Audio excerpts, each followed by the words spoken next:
الله أكبر. الحمد لله رب العالمين الرحمن الرحيم مالك يوم الدين إياك نعبد وإياك نستعين اهدنا الصراط المستقيم صراط الذين أنعمت عليهم غير المغضوب عليهم ولا الضالين. وقال الله لا تتخذوا إلهين اثنين إنما هو إله واحد فإياي فارهبون وله ما في السماوات والأرض وله الدين واصبا أفغير الله تتقون وما بكم من نعمة فمن الله ثم إذا مسكم الضر فإليه تجأرون ثم إذا كشف الضر عنكم إذا فريق منكم بربهم يشركون ليكفروا بما آتيناهم فتمتعوا فسوف تعلمون ويجعلون لما لا يعلمون نصيبا مما رزقناهم تالله لتسألن عما كنتم تفترون ويجعلون لله البنات سبحانه ولهم ما يشتهون وإذا بشر أحدهم بالأنثى ظل وجهه مسودا وهو كبير يتوارى من القوم من سوء ما بشر به أيمسكه على هون أم يدسه في التراب ألا ساء ما يحكمون للذين لا يؤمنون بالآخرة مثل السوء ولله المثل الأعلى وهو العزيز الحكيم. ولو يؤاخذ الله الناس بظلمهم ما ترك عليها من دابة ولكن يؤخرهم إلى أجل مسمى فإذا جاء أجلهم لا يستأخرون ساعة ولا يستقدمون ويجعلون لله ما يكرهون وتصف ألسنتهم الكذب أن لهم الحسنى لا جرم أن لهم النار وأنهم مفرطون تالله لقد أرسلنا إلى أمم من قبلك فزين لهم الشيطان أعمالهم فهو وليهم اليوم ولهم عذاب أليم. وما أنزلنا عليك الكتاب إلا لتبين لهم الذي اختلفوا فيه وهدى ورحمة لقوم يؤمنون. والله أنزل من السماء ماء فأحيا به الأرض بعد موتها إن في ذلك لآية لقوم يسمعون. وإن لكم في الأنعام لعبرة نسقيكم مما في بطونه من بين فرث ودم لبنا خالصا سائغا للشاربين ومن ثمرات النخيل والأعناب تتخذون منه سكرا ورزقا حسنا إن في ذلك لآية لقوم يعقلون. وأوحى ربك إلى النحل أن اتخذي من الجبال بيوتا ومن الشجر ومما يعرشون ثم كلي من كل الثمرات فاسلكي سبل ربك ذللا يخرج من بطونها شراب مختلف ألوانه فيه شفاء للناس إن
فهو ينفق منه سرا وجهرا فلا تضربوا لله الأمثال إن الله يعلم وأنتم لا تعلمون ضرب الله مثلا عبدا مملوكا لا يقدر على شيء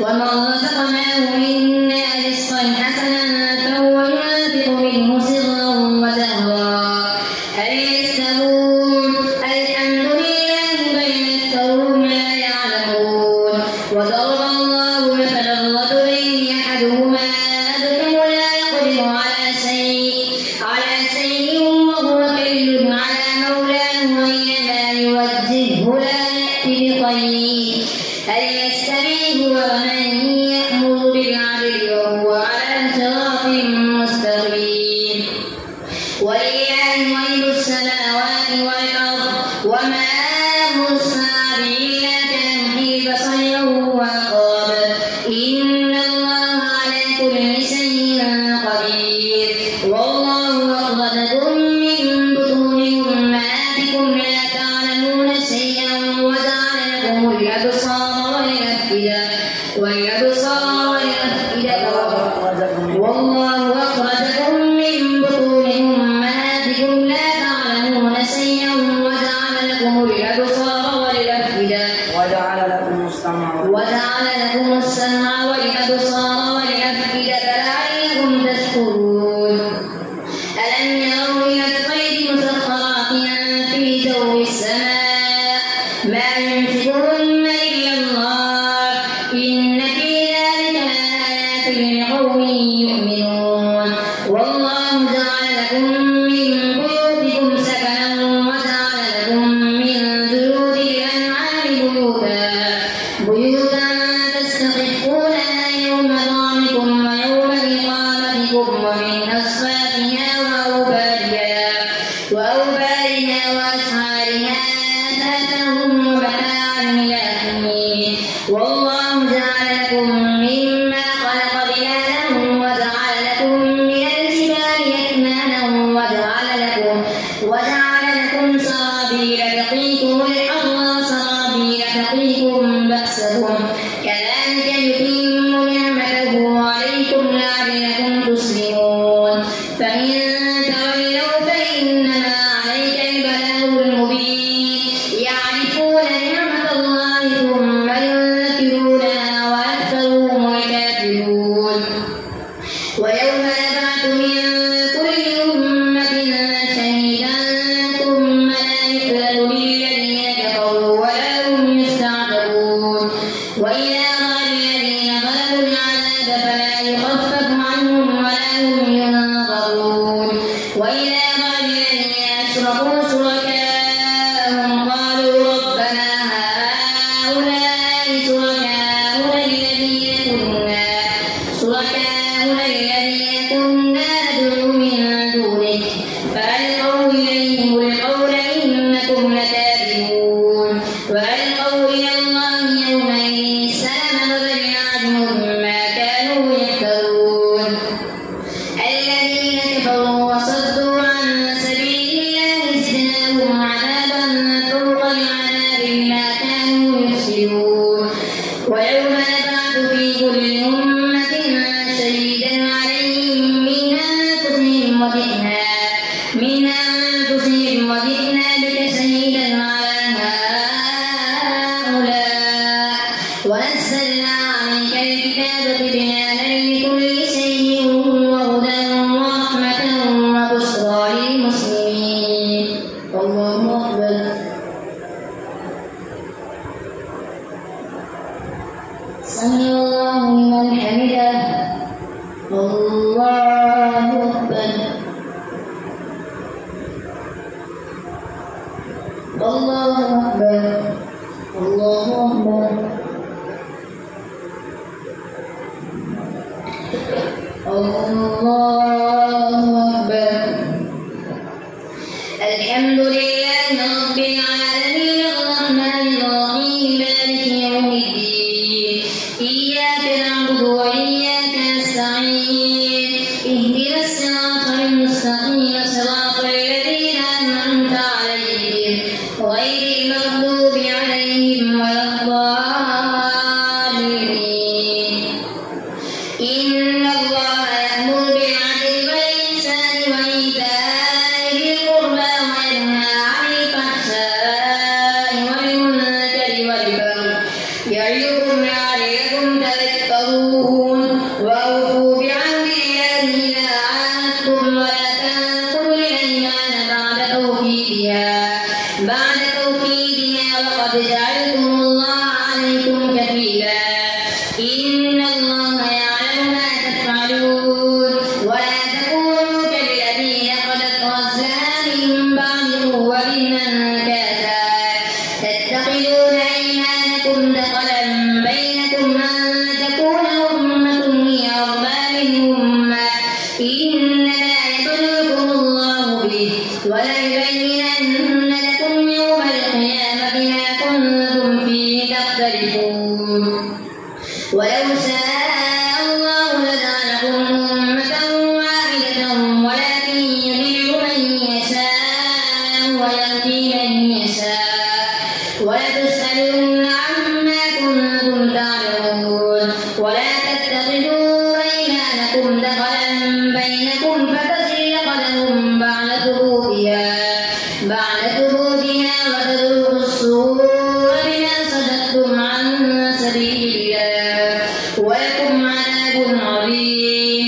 ولا تشتروا بعهد الله ثمنا قليلا إنما عند الله هو خير لكم إن كنتم تعلمون.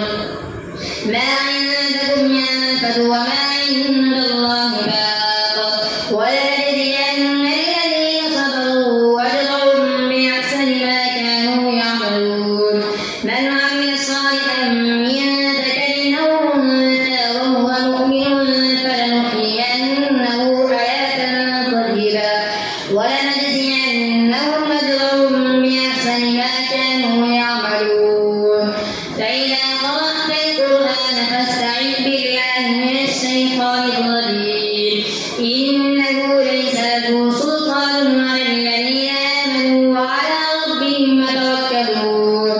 إنما سلطانه على الذين يتولونه والذين هم به مشركون. وإذا بدلنا آية مكان آية والله أعلم بما ينزل قالوا إنما أنت مفتر بل أكثرهم لا يعلمون. قل نزله روح القدس من ربك بالحق ليثبت الذين آمنوا وهدى وبشرى للمسلمين. ولقد نعلم أنهم يقولون إنما يعلمه بشر لسان الذي يلحدون إليه أعجمي وهذا لسان عربي مبين. إن الذين لا يؤمنون بآيات الله لا يهديهم الله ولهم عذاب أليم. إنما يفتري الكذب الذين لا يؤمنون بآيات الله وأولئك هم الكاذبون. من كفر بالله من بعد إيمانه إلا من أكره وقلبه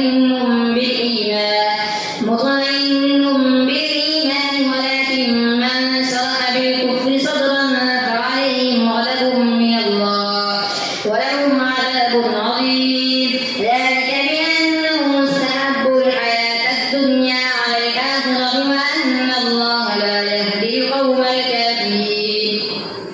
أولئك الذين طبع الله على قلوبهم وسمعهم وأبصارهم وأولئك هم الغافلون.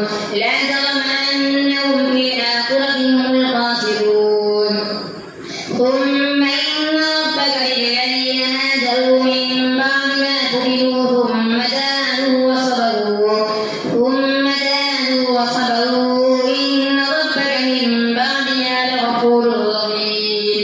يوم تأتي كل نفس تجادل عن نفسها وتوفى كل نفس ما عملت وهم لا يظلمون. وضرب الله مثلا قرية كانت آمنة مطمئنة يأتيها رزقها رغدا من كل مكان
يك من المشركين شاكرا لأنعمه اجتباه وهداه إلى صراط مستقيم وآتيناه في الدنيا حسنة وإنه في الآخرة لمن الصالحين ثم